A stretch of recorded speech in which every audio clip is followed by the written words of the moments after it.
Hello, and welcome to another episode of Lens of Reflective Leadership. This is episode 8, and we are moving on to a new book. We did take a couple weeks off because, as you see, we're going to jump into burnout, and we've been getting ready for standardized testing. My good old friend is crazy and is in her superintendency licensing and taking like 3 classes while she's leading through a reconfiguration. So we needed a couple weeks to breathe. Mm-hmm. So maybe more.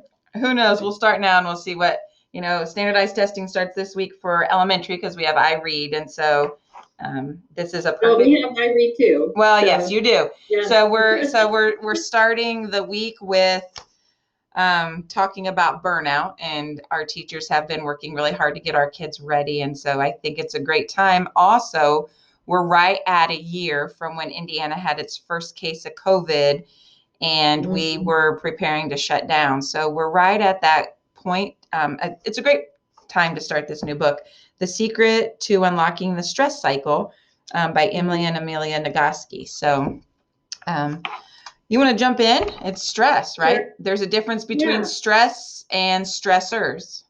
Stress and stressors. And I love that they talk about the difference. And I saw this, like, I won't take credit for it, but this is like the last normal week that we had before shutdown. So if you think about a year ago, we had walked into the building and we were aware of this thing called COVID. And we were aware that it was moving very quickly, but we did not know until Friday, the Friday before we shut down, that we were going to shut down. Right. And when we shut down, we didn't know that we weren't going to come back. So I'm thinking about that, like in relationship to what this book is connecting, or how we're connecting to this book, I guess.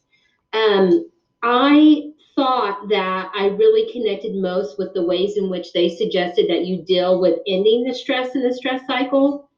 So I think that the thing that I didn't recognize until I read this book is that I can acknowledge that I have these things that are stressful in my life. So I have a paper due. I dealt with the paper. I wrote the paper. I had an angry parent or an upset faculty member or a kiddo who we encountered that just had this thing that was, kind of horrible to deal with. So I'm always constantly dealing with that stress. I mean, I'm taking the stress head on, or the stressor head on, but I'm not sure that I've ever done a very good job of completing the stress cycle, meaning that I've allowed myself to complete that whole cycle. So what it feels like in my brain now is I'm a little bit like a croissant. Do you know what I mean? And here's what I mean, because I love food. Like, croissants are just made up of layer after layer after layer after layer of butter and dough. And you just keep piling it on and rolling it out and piling it on and rolling it out. And I feel like that's a little bit of what I walk around with all of the time. Yeah. Is that weird?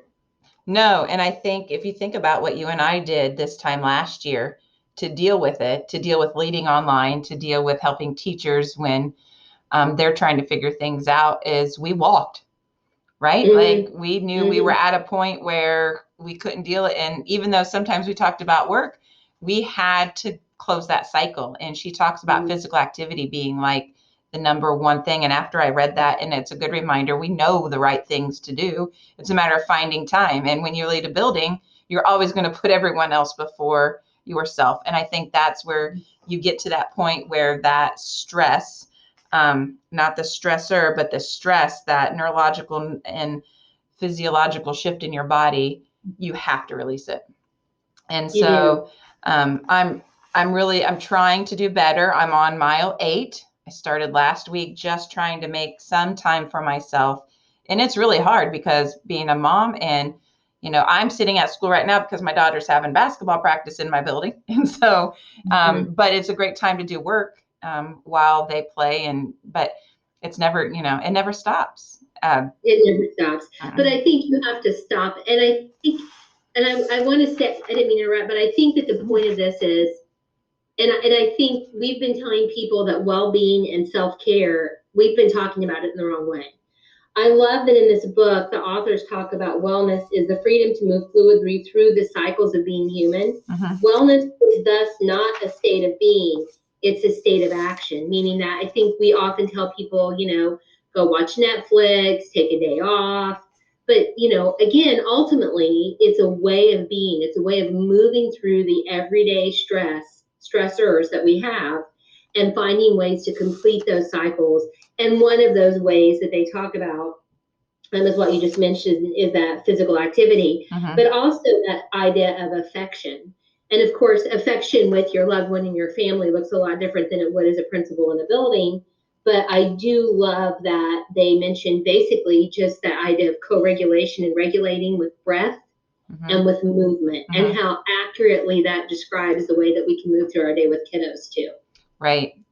Some of the other things that they suggested are laughter and positive social interaction. And I know a lot of my staff, I see pictures on Facebook, a lot of my staff get together after school and go to dinner. And I think it's important that they build that connection, that sense of being where they can laugh and they can just let it go. That is a big thing.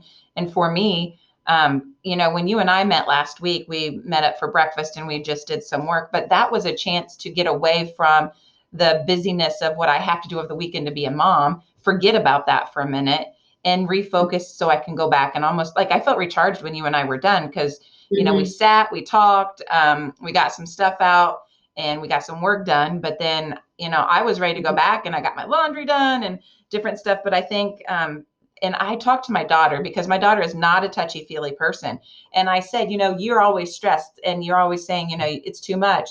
Why? And I said, why don't you let me hug you? And she's like, I don't like to be touched. And then that makes me think, what about those kids who don't like to be touched and they don't ever feel that emotional hug? She said that 20-second hug, you can't do that during COVID in a building. And, we don't give 20-second hugs out of school anyways, but if we could, we would. And I often wonder what could we do to replace that? Is there a stuffed animal or something that we can provide our kiddos to get that sense? They did talk about petting a cat. I thought about you when I read that. Well, I do think though that we do at Phillips. I do think that that's what marries with what Dr. Desatel has talked about with reset stations, in the way that we allow kids to use weighted blankets. We've been able to use those with COVID with special disinfectants, but we still have some weighted vests and some weighted blankets, and some weighted pillows have become very popular at the middle level to allow for that pressure and those points where kiddos can even lay on the floor and just put the weighted pillow on their belly. I mean, they're not so heavy, obviously, that they can't breathe or anything like that, or put it right there on their chest and take deep breaths. So they're trying to push the pillow up and then the pillow goes back down. I mean, we found ways to kind of replicate what they describe here with hugs and hugging. And I know you have too. And then just the idea again of the putty and the other things that we're using at the middle level. I've been, again, I think I've probably said this before, but really proud. Middle level kiddos come back to the office and ask for those kinds of resets at this point. Right. They're asking for them, and teachers know and understand that they're going to come back to the classroom with them and the ways in which kids are going to use them. But those weighted products, those are amazing. Right. Well, and then also working with Vicki and learning, or the OT, just the different joint compressions that we can do with kids. We've had a couple kids cycle lately, and there's a lot going on in their lives. And now that we're starting to open up a little bit, but still have restrictions, they're going to come up with new stressors as their parents and their families go out and do more things. And hopefully, I think that's what we're getting ready to face, though. I think this is the part where this is the pandemic and all of the social restrictions and all of the ways of being in our building we've never even got to deal with those stressors.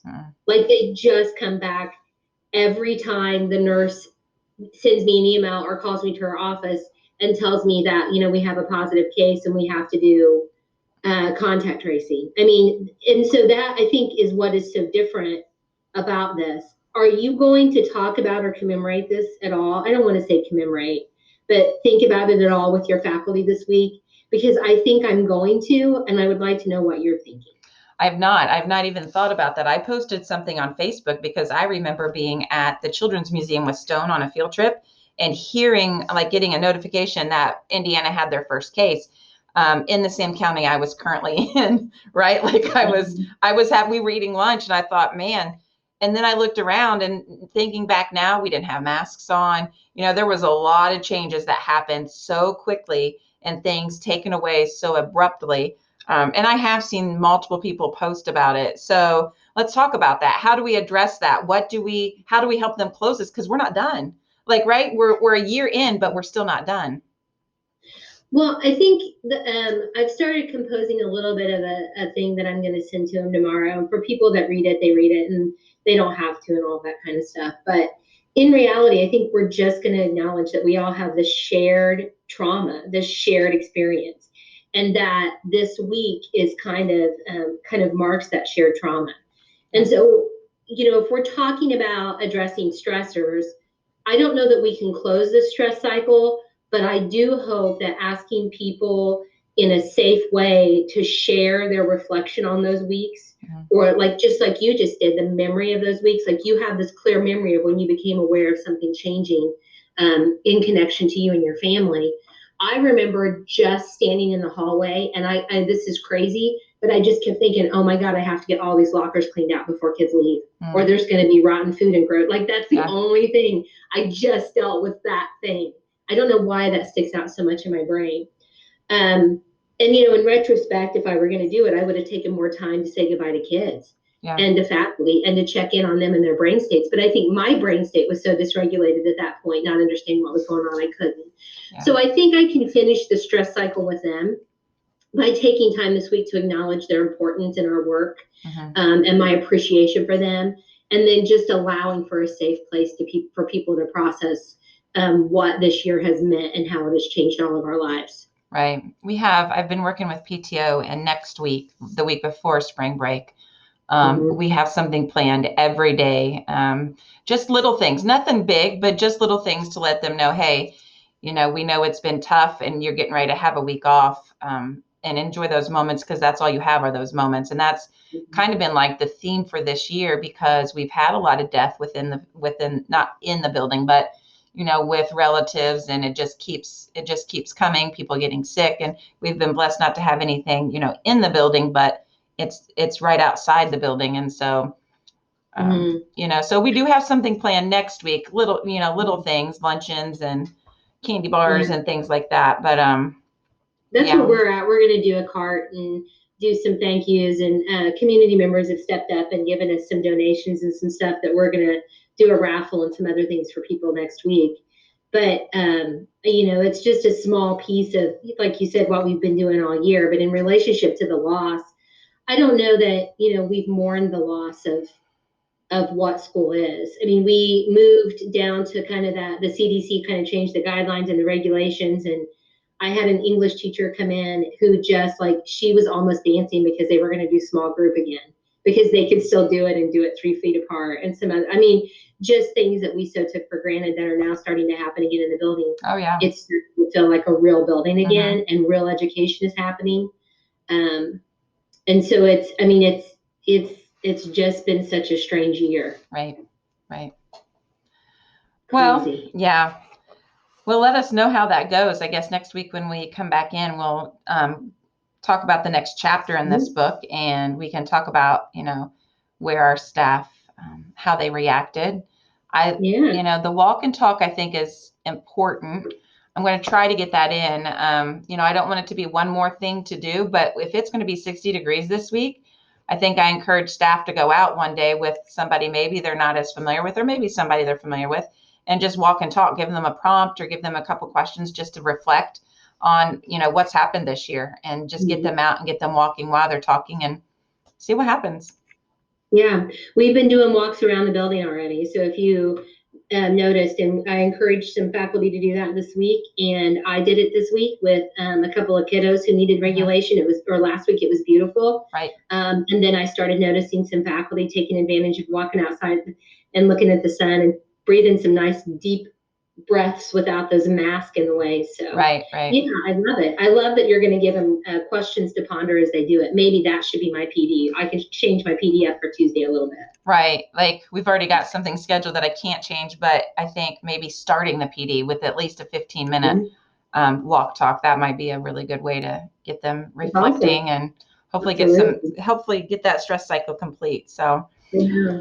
All right. Well, let's see how this book goes. I'm diving in with it with you, and I'm hopefully connecting it to Dr. D things too as we continue to move and grow. So, yeah, next chapter is persist. We got it. All right. Well, I'm going to get out of here so I can go home and hopefully get a little bit of downtime before this crazy testing week starts. So good luck to your kiddos this week as they take iRead into your teachers. And thank you. And then iLearn's right around the corner. So keeping that stress low in the building so teaching and learning can continue. All right. As low as you can. Yep, that's right. Thank you for joining us for another podcast, I guess is what we're going to call it, a Lens of Reflective Leadership. And we'll see you next week.